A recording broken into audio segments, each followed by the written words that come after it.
يا صباح الجمال والسعادة على أغلى متابعين.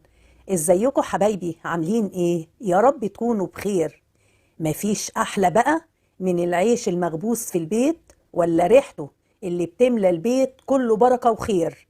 النهاردة هنعمل مع بعض أحلى عيش في البيت زي القطن بالظبط، وطعمه فعلا خطير جدا جدا، بمكونات بسيطة ومش هياخد منكم أي وقت. ومن كيلو إلا ربع دقيق بس عملت كل الكمية ديت، اللهم بارك. عندي هنا طبق فيه 4 كوبايات دقيق. الدقيق عادي جدا جدا، ودي الكوباية اللي استخدمتها زي أكبر كوباية معيارية عندك هننزل بيها في الطبق. يعني استخدمنا كده 6 كوبايات دقيق بالظبط.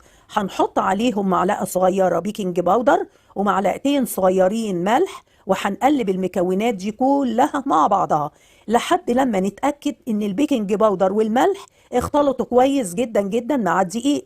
وبكده المكونات الجافة جاهزة معانا. شفتوا بقى حبايبي سهولة اكتر من كده؟ المكونات السايلة بقى ركزوا بقى معايا فيها كويس.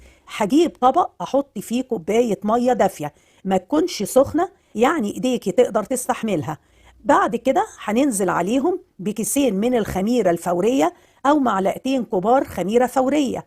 هننزل عليهم بعد كده بربع كوباية من زيت الذرة، وهنديهم تقليبة حلوة كده كلهم مع بعضهم علشان الخميرة تدوب.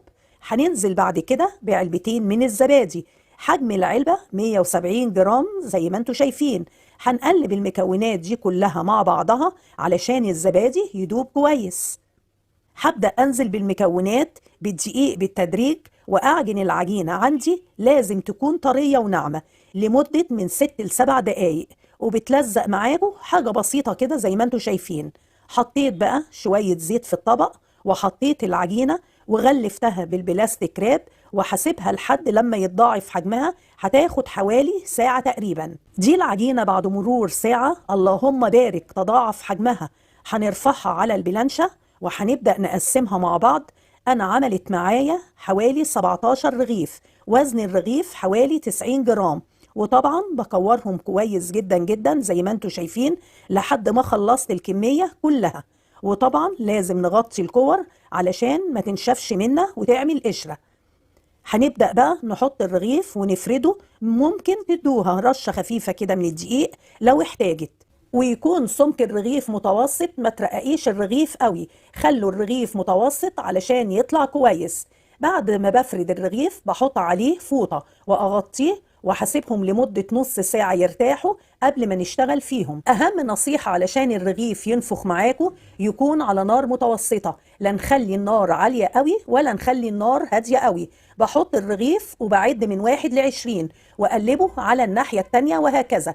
بعد 3 أو 4 مرات هتلاقوه نفخ زي ما انتوا شايفين كده حبايبي، وبقى زي الفل. نشيله ونحط غيره وهكذا لحد ما نخلص كل الكمية اللي عندنا. العيش لونه جميل جدا ومظبوط ويفتح النفس. تعالوا بقى نفتح الرغيف مع بعض. شايفين الجمال؟ مستوي وزي الفل. ناخد بقى بيه حتة جبنة قريش كده، طعمه بجد تحفة وهم والله يا جماعة. على فكرة أنا عملت معاكم الجبنة القريش قبل كده وطلعت هايلة بجد، ابقوا جربوها وهتعجبكم جدا جدا. والعيش أحلى من الجاهز بكتير، ما أقولكوش بقى عليه. جربوه وإن شاء الله يعجبكم. ما تنسوش اللايك لو عجبكم الفيديو، وأشوفكم على خير في فيديو جديد